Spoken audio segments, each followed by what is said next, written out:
Tu as vu la gamine de 6 ans qui bat des 1800 feeds? Ouais, j'ai un peu vu ça. Après, je sais pas, moi, je suis pas...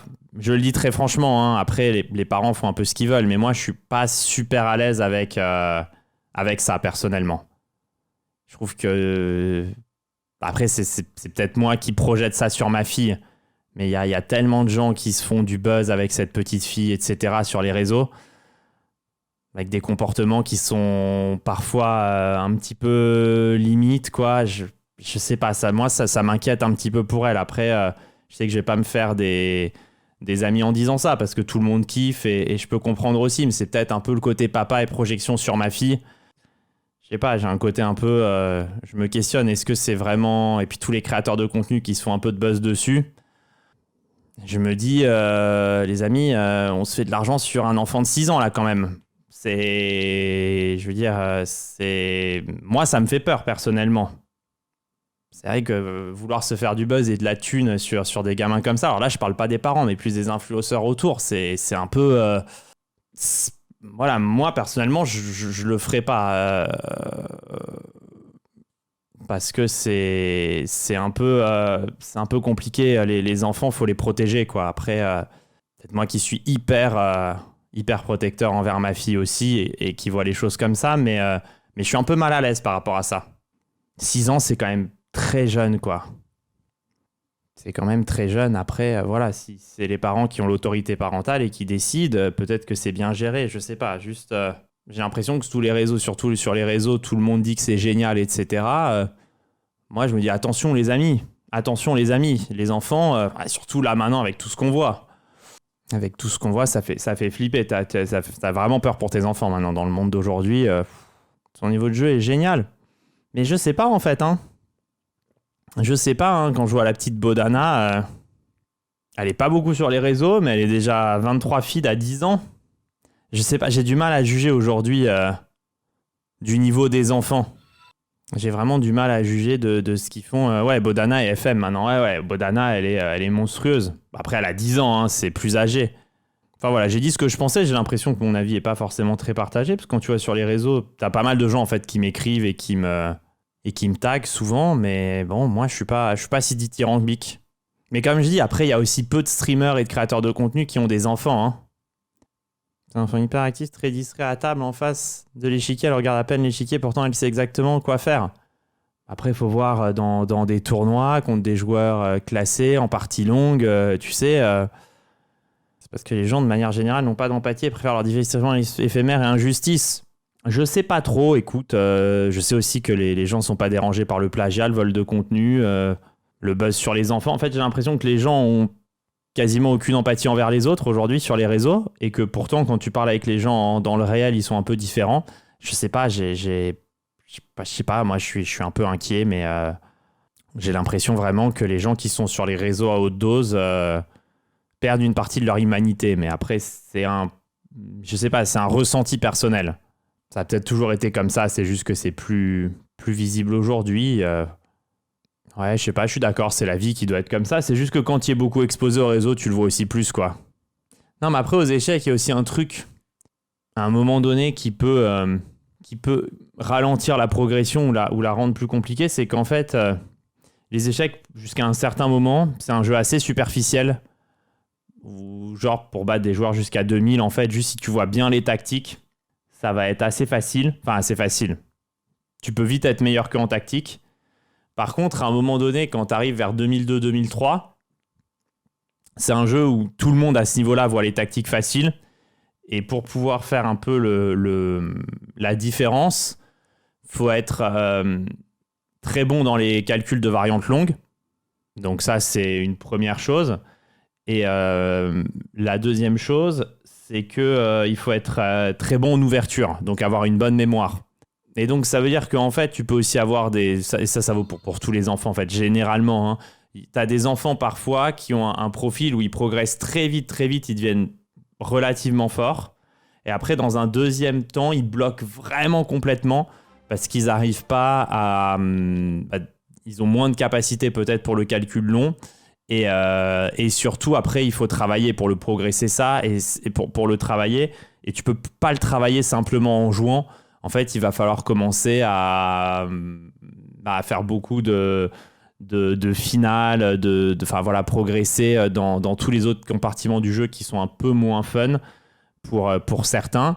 Et parfois, tu peux avoir des enfants qui soit ont moins de qualité là-dessus, ça peut arriver, ou juste qui aiment bien les échecs pour s'amuser, mais qui n'ont pas particulièrement envie de travailler, quoi, le jeu au-delà de ça. Et donc, tu peux avoir des enfants qui plafonnent un petit peu à ce moment-là, alors que d'autres vont avoir une progression plus linéaire.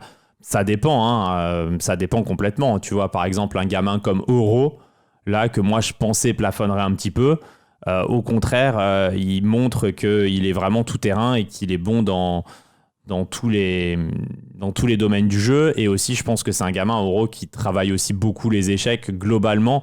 Et quand je dis globalement, c'est vraiment dans l'entièreté du jeu. C'est qu'il est bon en finale, il est bon en ouverture, il est bon en tactique. Naturellement, il est très bon en tactique et en calcul. Mais en gros, voilà, il est vraiment assez complet. Le plus impressionnant là-dessus, mais il est un petit peu plus âgé, c'est Erdogmouche, qui a vraiment un jeu déjà pour son âge qui est extrêmement complet. Mais donc parfois, il peut y avoir des jeunes qui arrivent fort très vite parce qu'ils sont très bons en tactique et en séquence de coups assez courts, et qui après, quand les échecs deviennent un petit peu autre chose, parce que quand tu progresses après, le jeu devient plus compliqué, c'est plus tout à fait la même chose, ils peuvent un peu décrocher et totalement stagner, quoi. Donc il y a ça aussi qui fait que là, il y a des jeunes Français qui sont bons, mais on ne peut pas savoir s'ils vont vraiment progresser ou pas. Protopechkou, par exemple, ouais, après, tu peux pas savoir, hein. Tu vois, et pourtant, il a quoi? Il a 2002 à 9 ans, non? Un truc comme ça. Donc, c'est très impressionnant, mais tu peux pas savoir, en fait. C'est pas certain qu'il devienne hyper fort. C'est trop jeune. Oro, maintenant, t'es certain. Pour moi, hein. Pour moi, Oro, maintenant, je suis certain qu'il sera au moins à 27, grand minimum. Erdogmouche, ça fait un moment que j'en suis certain, mais là, il va juste bientôt l'être.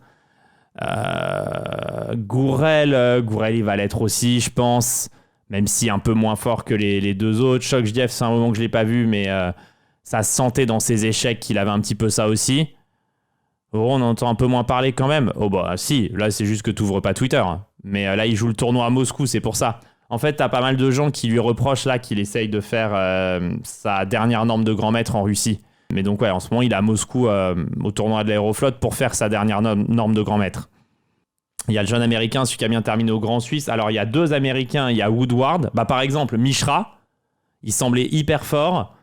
Il a refait un gros tournoi au Grand Suisse. Et là, je regardais tout à l'heure avant de lancer le live, il a de nouveau un peu de mal dans un tournoi aux États-Unis. Et il a du mal à passer les 26-50, Mishra. Alors qu'on avait l'impression qu'il allait vraiment, quand il arrivait à 2007 aussi vite, voire même plus vite qu'Erdogmouche en termes d'âge. Donc lui, il bloque un peu. Et un joueur qui vient un peu après et qui semblait moins fort que Mishra de base, qui est Woodward, Woodward, il a dépassé Mishra. Donc c'est pour ça que je vous dis, les échecs, des fois c'est difficile. Et là, on parle de joueurs qui sont déjà plus que confirmés, puisqu'ils sont déjà à 26 feeds. Hein. Donc, et là encore, il y a des disparités dans la progression. C'est pour ça que c'est des jalons. Hein. C'est une route qui est longue et à chaque fois, il faut valider les points de passage. C'est très difficile.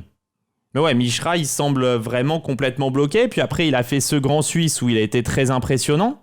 Et maintenant, il ressemble un peu bloqué. Donc c'est difficile de savoir en fait aux échecs si tu vas vraiment y arriver. Et le français corse, j'ai perdu son nom, Marc-Andria. Il bloque fort aussi, hein, malheureusement. Malheureusement, il n'arrive pas à passer les 26-50 et maintenant il commence à se faire âgé, entre guillemets, pour y arriver. Production des gars ici étonnante, je trouve, il est monté très vite d'un coup. Ouais, il y avait Ali Reza aussi un peu dans ce même style et qui finalement a un peu bloqué, entre guillemets, à 27-50. Enfin, il est monté à 28, puis après, il se retrouve un peu dans un plateau entre 27-50 et 27-60. Reza, 28 pendant une dizaine de parties, mais il n'a pas réussi à stabiliser, et il stabilise plus à 27-50. Gukesh est long fort pour son âge, Gukesh aussi, hein, il a monté, puis là il rebaisse, donc c'est difficile à prévoir ce qui se passe. Là il y a Abdusattorov qui a dit qu'il avait changé de coach, et apparemment ça marche bien, parce qu'il reprogresse bien. Le coach fait quoi au haut niveau? Ils sont pas beaucoup plus faibles que les joueurs pro, déjà non, et puis bon, ils aident à corriger des petits défauts, hein, il y a des petits réglages à faire au top niveau qui font la différence. Hein. Top niveau, c'est des détails, c'est des micro-détails. Donc ils aident à régler les micro-détails. Alors dans les ouvertures, c'est entre guillemets un travail de fond hein, là, pour réussir à mettre le répertoire en place, mais même sur les parties, après, c'est des micro-détails sur des choix, sur des questionnements, sur trouver parfois des petites erreurs récurrentes, les corriger. De toute façon, le top niveau dans tous les sports, ça se joue à rien. Hein. Ça se joue sur une partie, un choix parfois.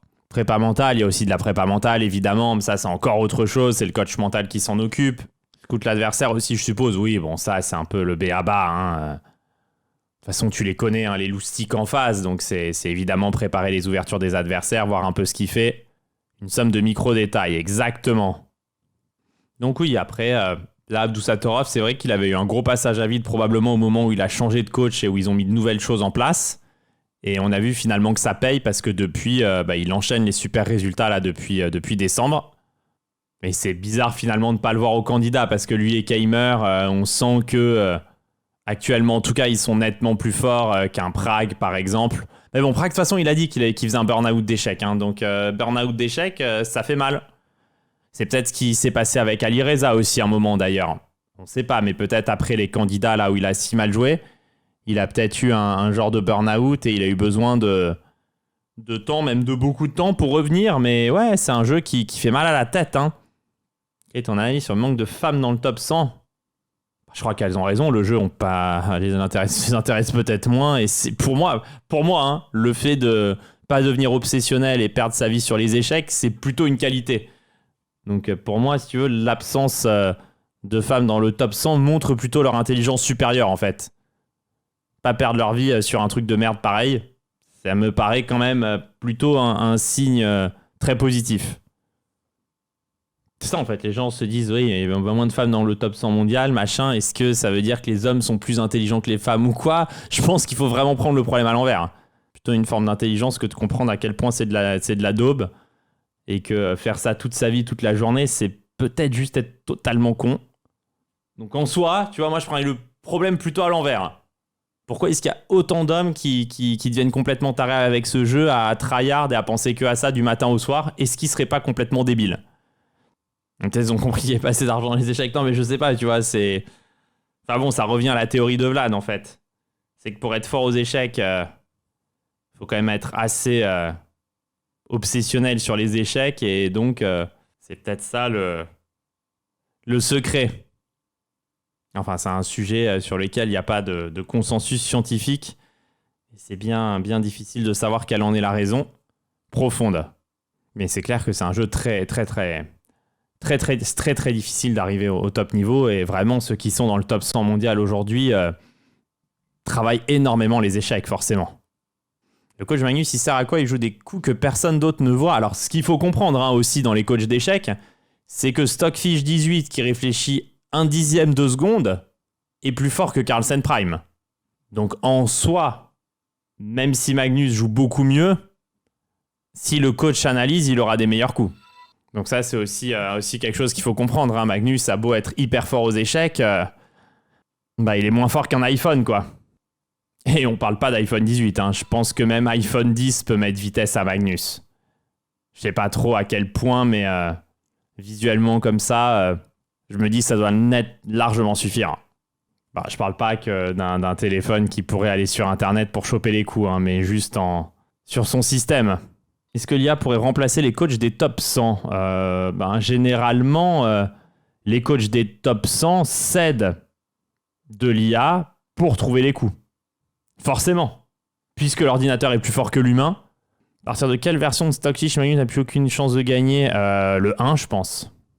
Enfin, je sais pas si le 1 était si fort dans le sens c'est un truc open source, mais ce qui est sûr, c'est qu'un Fritz 3 ou un Fritz 4 qui tournerait sur les machines d'aujourd'hui détruirait Magnus, alors que c'est même un Fritz 1 en fait. Hein.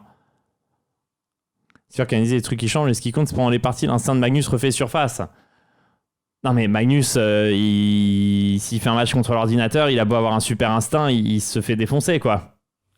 Puis bon, les coachs, ils préparent les ouvertures, ils font tout un tas de travail autour des parties que le joueur n'a pas le temps de faire aussi. Hein. C'est aussi ça qu'il faut absolument comprendre.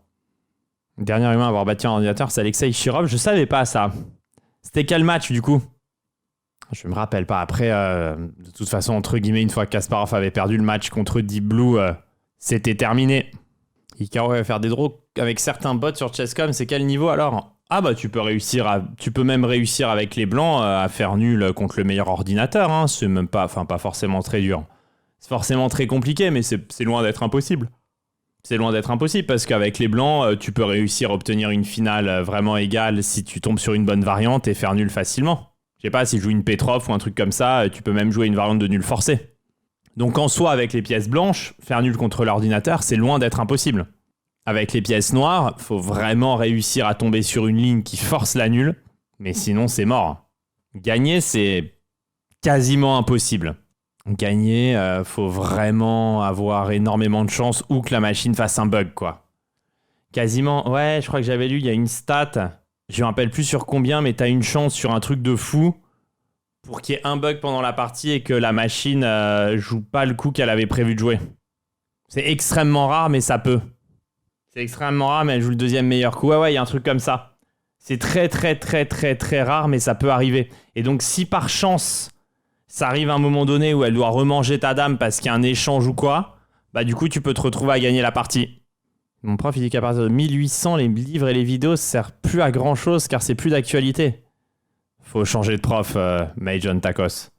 Parce que dire que lire des livres, c'est pas d'actualité... Alors que moi, encore à mon niveau, j'adore relire des livres qui m'ont passionné et que ça me fait encore progresser. Dire que ça sert à rien à 1800, ça me paraît un peu bizarre. Surtout quand je connais des joueurs du top mondial qui eux-mêmes lisent des livres. Donc si des gens à 27-50 ont besoin de lire des bouquins et que toi à 1800 t'en as déjà plus besoin, le conseil paraît un petit peu bancal. Oh, un livre pourrait servir pour remettre la chose en place.